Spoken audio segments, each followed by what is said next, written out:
دارس زندہ باد. الحمد لله رب العالمين والصلاة والسلام على سيد الأنبياء والمرسلين وعلى آله وصحبه أجمعين. أما بعد، أعوذ بالله من الشيطان الرجيم. بسم الله الرحمن الرحيم. يا أيها الذين آمنوا اتقوا الله وذروا ما بقي من الربا إن كنتم مؤمنين. صدق الله مولانا العظيم. محترم حضرات، کل جو ہم نے بات کی تھی وہ ایک بہت بڑی ساماجک برائی یعنی سود کے تعلق سے بات کی تھی کہ سود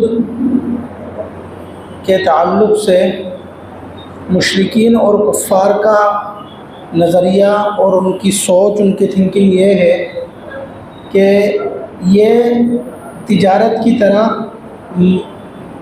مال بڑھانے کا ایک ذریعہ ہے اور ایک طرح کا بزنس ہے، لیکن اسلام کا حکم سود کے تعلق سے یہ ہے کہ یہ ایسی چیز ہے کہ جس کے ذریعے سے آخرت بھی برباد ہے اور دنیا بھی برباد ہے. اس کے بالمقابل اگر انسان اللہ کی راہ میں خرچ کرے، صدقہ کرے تو اللہ رب العزت مال بڑھاتا ہے.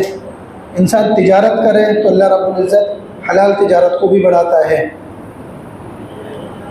اور یہ بات بھی کل بتلائی گئی تھی کہ نبی کریم صلی اللہ علیہ وسلم نے حجۃ الوداع کے موقع پہ جو خطاب فرمایا، جو اسپیچ دی، اس کے اندر نبی کریم صلی اللہ علیہ وسلم نے کھل کر اس بات کا اعلان کیا کہ پہلے جو سودی معاملات چلتے تھے اب وہ نہیں چلیں گے، اور جس نے سود پر پیسہ دے رکھا ہے تو اس مال پر جو سود ہے وہ اس کو چھوڑ دے.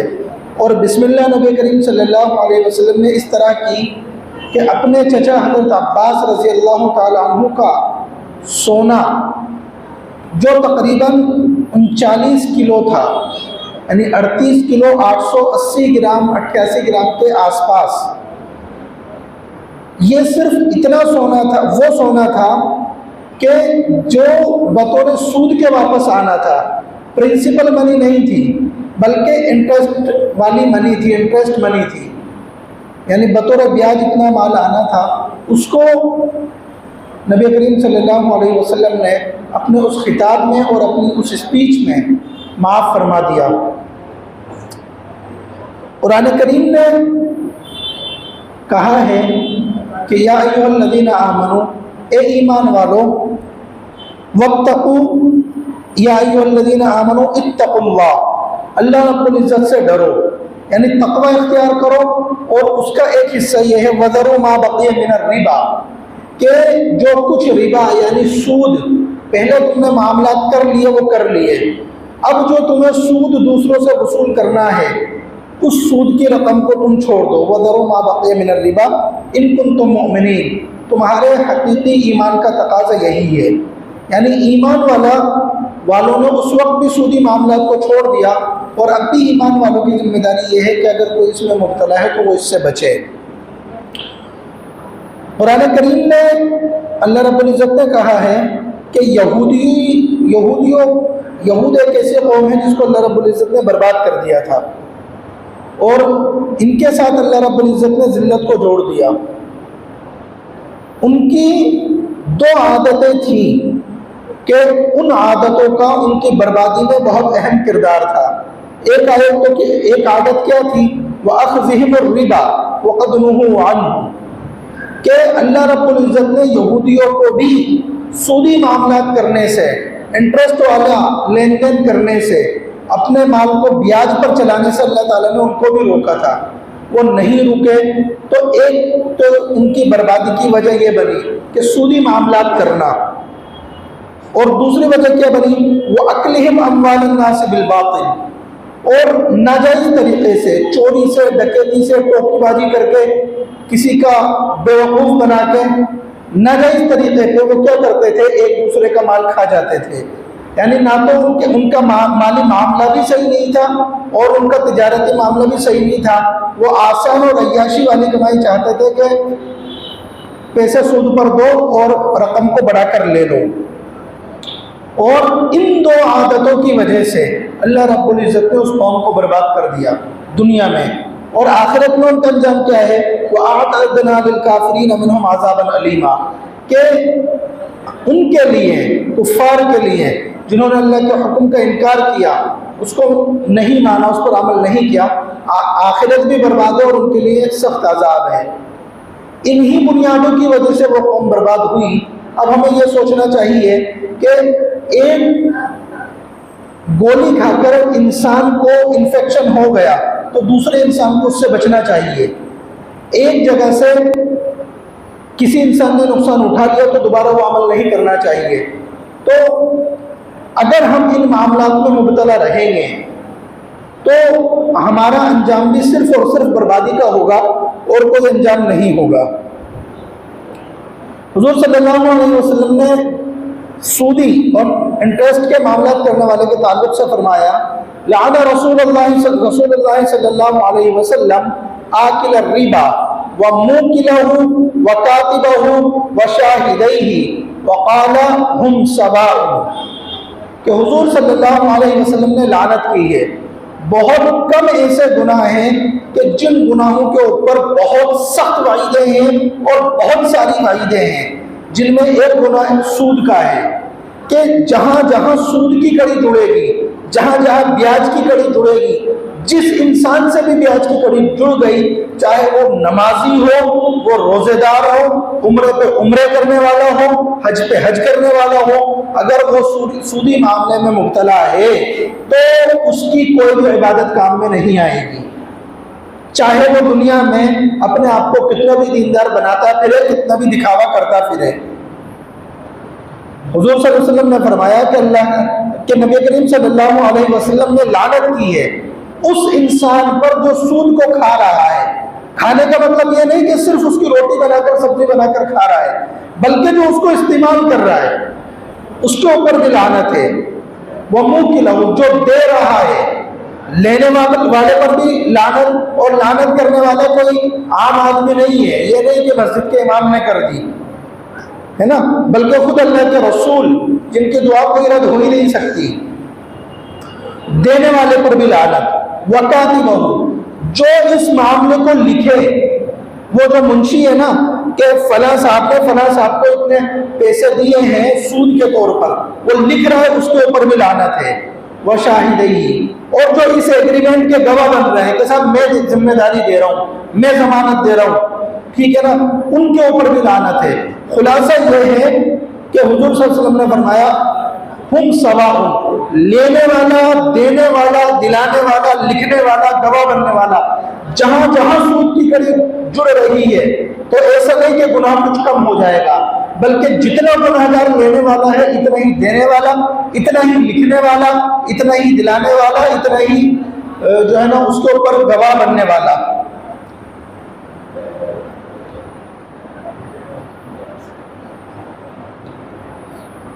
حضور صلی اللہ علیہ وسلم نے حدیث میں فرمایا، حضرت عبداللہ بن عباس کی حدیث ہے، وہی حضرت عباس کے جنوں کا تقریباً 39 کلو سونا تھا.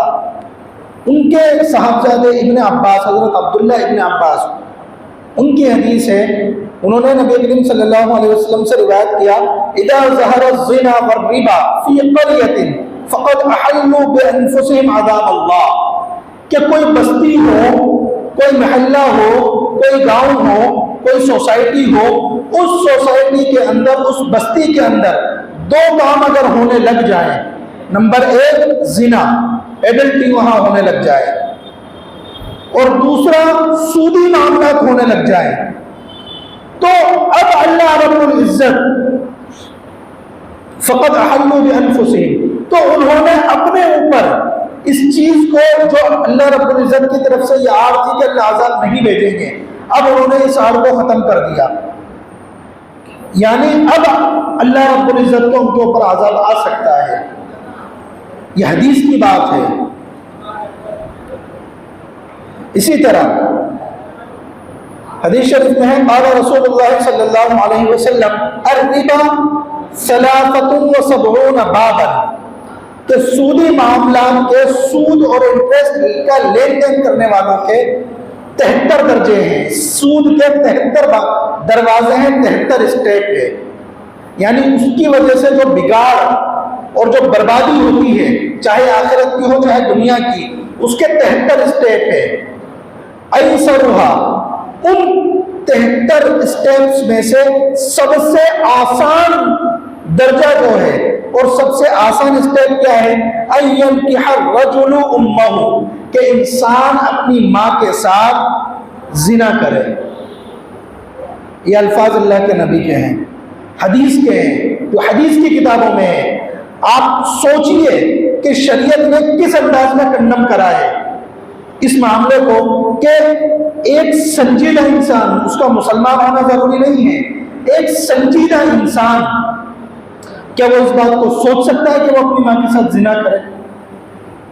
لیکن حضور صلی اللہ علیہ وسلم کہہ رہے ہیں یہ تو سب سے چھوٹا اسٹیپ ہے کہ انسان جو سود کو لے رہا ہے، جو دے رہا ہے، جو دلا رہا ہے، جو لکھ رہا ہے، جو لکھوا رہا ہے، کسی بھی طرح سے اس کڑی میں آ رہا ہے، وہ اپنی ماں سے زنا کر رہا ہے، یہ اس کے لیے سب سے چھوٹا درجہ ہے۔ وَإِنَّ أَرْبَ الرِّبَا أَرْضُ الرَّجُلِ الْمُسْلِمِ، اور ایک بڑا ہی اس کا حصہ یہ ہے کہ کسی مسلمان انسان کی عزت کو اچھال دینا۔ اس لیے یہ چیزیں کوئی افسانوی کہاوتیں نہیں ہیں، الف لیلہ کی داستان نہیں ہے، یہ ہمارے سماج کی چیزیں ہیں کہ سود اور بیاج ایک ایسی بیماری ہے جس نے ہمارے معاشرے کی کمر کو توڑ کر رکھ دیا ہے۔ اس زمانے میں کس کس طرح سے چل رہا ہے، سود لے بھی مسلمان رہے، دے بھی مسلمان رہے، اور دلا بھی مسلمان رہے، سب کچھ ہو رہا ہے اور مسلمان کرنے والے ہیں۔ اب ایک ہی محلے میں آپ کو زیادہ دور جانے کی ضرورت نہیں، آپ کو اس ایریے میں بڑے بڑے لوگ مل جائیں گے۔ تو ایک گناہ تو وہ دینے والا کر رہا ہے، اپنی ماں کے ساتھ زنا کر رہا ہے، اللہ کی اور اللہ کے نبی کی لعنت کا مستحق ہو رہا ہے۔ دوسرا گناہ لینے والا کر رہا ہے، دلانے والا کر رہا ہے، ضمانت دینے والا، گواہ دینے والا کر رہا ہے۔ کہاں سے پھر اللہ کی مدد آئے گی؟ پھر آپ کتنے بھی اپنی پیشانی اللہ کے سامنے رگڑ دو، لیکن وہ کوتاہیاں معاف نہیں ہوں گی۔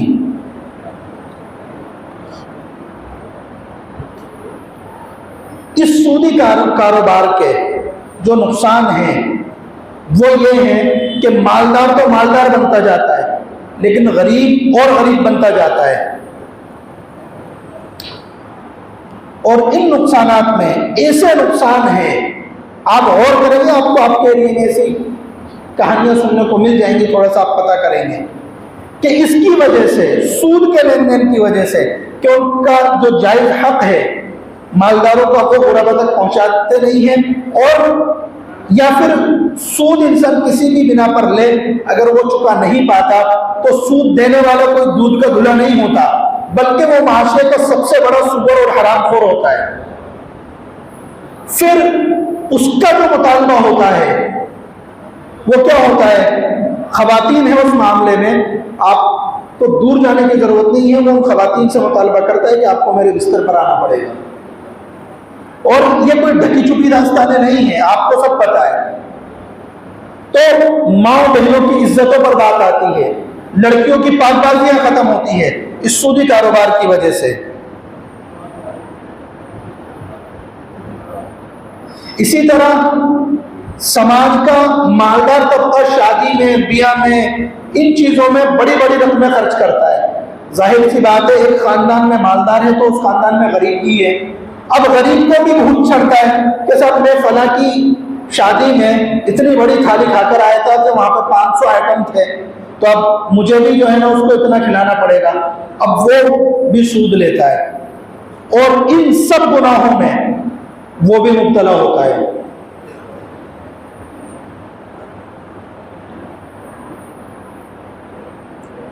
پھر ایک مینٹلی اس کی ٹینشن یہ آتی ہے، جو انسان سودی معاملے میں پھنس گیا اب وہ اس سے فری نہیں ہو سکتا۔ شروع میں تو بہت اچھا لگتا ہے کہ یار ایک بار مال آئے تو صحیح، باقی تو بعد میں دیکھ لیں گے۔ پھر وہ انسان جس نے سود لے لیا اور اس نے 5% پہ لیا ہے، 4 پہ لیا ہے، 3 پہ لیا ہے، اب وہ اصل رقم تو کیا چکائے گا؟ میرے ایک دوست ہیں، کسی زمانے میں ان کے گھر والوں نے سود لے لیا اور بعد میں چکانا ان کو پڑا، تو انہوں نے مجھے بتایا کہ مفتی صاحب سود لیا تھا وہ تقریباً 2 لاکھ تھا اور 1.5 لاکھ مجھے صرف سود کو چکانا پڑا ہے۔ اب آپ سوچئے کہ وہ انسان جس کے اوپر اتنی بڑی ٹینشن ہے، وہ نہ تو اپنی اولاد سے ڈھنگ سے بات کر پائے گا، نہ وہ اپنے گھر والوں کو، بیوی کو، ماں باپ کو، کسی کو وہ وقت نہیں دے سکتا۔ پھر اس کا یہ شکوہ شکایت کرنا کہ ہماری اولاد کی تربیت ہو نہیں رہی، گھر میں سودی معاملات چل رہے اور خود وقت دے نہیں پا رہے، یہ غلط ہے۔ وہ انسان اپنی اولاد کی بھی صحیح تربیت نہیں کر پاتا۔ آپ کو معاشرے میں کوئی ملے گا ہی نہیں کہ جو سود کا کاروبار کر رہا ہو اور اس کی اولاد سنجیدہ ایسی ہو کہ جس کو صحیح معنی میں مسلمان کہا جا سکے۔ اسی طرح میں آپ کو کوئی جھوٹی داستان نہیں سنا رہا، اور آپ میں سے بہت سے لوگ جانتے بھی ہوں گے کہ اس سود کے لین دین کا نتیجہ کیا ہوتا ہے۔ عام طور پر مسلمان کن لوگوں سے سود لیتا ہے؟ مجھے بعض لوگوں نے بتلایا کہ بعض برادریوں میں ابھی بھی مسلمانوں میں یہ ماحول ہے کہ وہاں پہ ان کے رشتے کرانے والے غیر مسلم ہوتے ہیں، خاندان کے بڑے اتنا سنجیدہ فیصلہ نہیں کرتے۔ وہ کیوں کراتے ہیں رشتہ؟ چونکہ ان کو پتا ہے کہ ان میں لڑکے والا بھی ہم سے بیاج لے گا، سود پر پیسہ لے گا، اور لڑکی والا بھی ہم سے سود پر پیسہ لے گا، اور دونوں سود پر پیسہ لیں گے، دھڑلے سے شادی میں خرچ کریں گے، اور لڑکی والا جو لے گا وہ کسی نہ کسی بہانے سے لڑکے والوں کو دے گا، اور لڑکے والا بھی وہ ہمیں ہی دے گا، یعنی گھوم پھر کر وہ ان کے لیے آتا ہے اور زندگی بھر کا احسان ہو جاتا ہے۔ اب جب ان کو سر پر بٹھا لیا ان کا قرض لے کے، اب آپ ان سے یہ کہو گے کہ آپ ہمارے گھر میں مت آؤ، تو زبان بہت آسانی سے بند ہو جاتی ہے۔ الانسان عبد الاحسان، اس نے احسان کر دیا، اب آپ اس کے غلام، اب آپ اس سے سود کے لین دین کے لیے یا کسی بھی طرح سے انٹرفیئر کے لیے منع نہیں کر سکتے۔ اور یہ حقیقت ہے کہ پھر معاملات جہاں تک بگڑتے ہیں میں آپ کو بتلا نہیں سکتا۔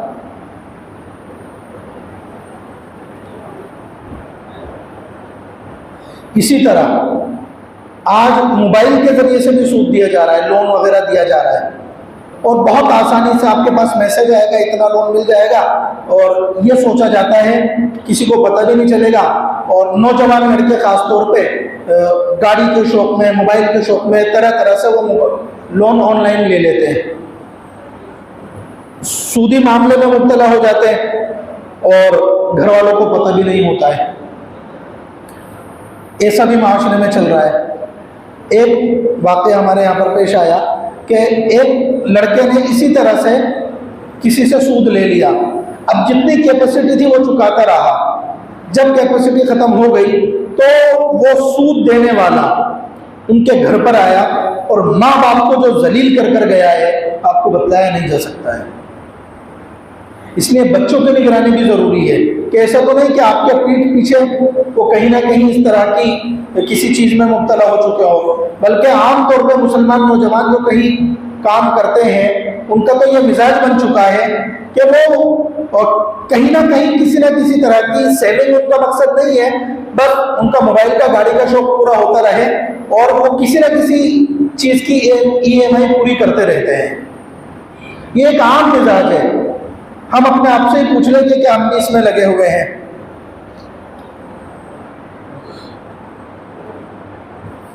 جو سود کا معاملہ کر رہا ہے وہ قوم کو بگاڑ رہا ہے۔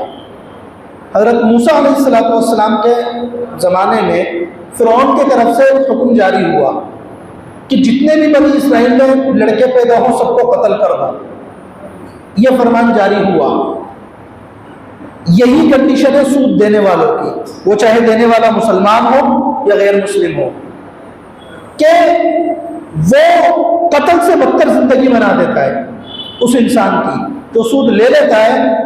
وہ لینے کے بعد یہ بات آسان لگتی ہے کہ وہ انسان مر جائے، قتل کر لے، اور بڑی بڑی کمپنیاں عالمی سطح پر آپ نے ایسی دیکھی ہوں گی کہ اتنا بڑا آدمی جو بڑی بڑی گاڑیوں میں گھومتا ہے، جس کے آگے پیچھے باڈی گارڈ ہوتے ہیں، وہ آدمی خودکشی کر رہا ہے صرف اس سودی معاملے کی وجہ سے۔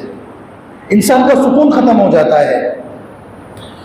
تو سود دینے والا ایسا ہی ہے جیسے وہ قوم کو سلو پوائزن کے ذریعے سے برباد کر رہا ہے، جوانوں کی جوانی ختم کر رہا ہے اور خاندان کو سلو پوائزن کے ذریعے سے وہ اپنا غلام بنا رہا ہے۔ اور سب سے بڑی بات یہ ہے، اور بھی بہت ساری برائیاں ہیں جو میں آپ کو اس پر گنا سکتا ہوں، لیکن یہ ٹاپک ایسا ہے کہ اگر ڈیٹیل سے سمجھایا جائے تو اور اچھے سے سمجھ میں آئے گا۔ اللہ رب العزت نے سود لینے اور دینے والے کے تعلق سے کیا کہا ہے؟ یہ کہے گا تو سود کا لین دین کرنے سے باز آ جاؤ۔ فَإِن لَمْ تَفْعَلُوا، اگر تم سود کے لین دین سے باز نہیں آتے، فَأْذَنُوا بِحَرْبٍ مِّنَ اللَّهِ وَرَسُولِهِ، تو اب اللہ کی طرف سے سود لینے والے کے لیے، دینے والے کے لیے، دلانے والے کے لیے، پوری چین میں شریک ہونے والے کے لیے یہ اعلان ہے کہ اب میدان میں آ جاؤ۔ اللہ رب العزت تم سے جنگ کا اعلان کر رہا ہے۔ آپ سوچیں، دو ملکوں میں جنگ کا اعلان ہوئی نہیں ہو جاتا ہے۔ اللہ رب العزت نے اچھی طرح سے سمجھا دیا، ہر جز کو بتلا دیا، اس کے بعد اللہ نے کہا ہے کہ گویا کہ تم خدا کے سامنے جنگ کے لیے آ رہے ہو، تو اب تم اپنی اوقات کو دیکھ لو کہ تمہاری کیا اوقات ہے۔ اور کوئی نماز کے چھوڑنے پہ، روزے کے چھوڑنے پہ، کسی اور چیز پہ اللہ رب العزت نے کھلے میں جنگ کی اجازت نہیں دی سوائے سودی معاملے کے، چونکہ یہ پوری قوم کو قتل کرنے کی طرح ہے۔ یہ ہم سب کو سمجھنے کی بات ہے۔ اور مسلمانوں کی کنڈیشن یہ ہے کہ آج کل مسلمان ہی مسلمان کو سود دے رہے ہیں، اس میں ایک سازش بھی ہے کہ یہ مجھ سے سود لے لے گا، زندگی بھر میرا غلام بن جائے گا، اور ہو سکتا ہے آگے میں اس کا سود کے چلتے، سودی معاملات کے چلتے، لین دین کے چلتے میں اس کا مکان بھی ہڑپ کر لوں، میں اس کی فلاں پراپرٹی اور جائیداد بھی ہڑپ کر لوں۔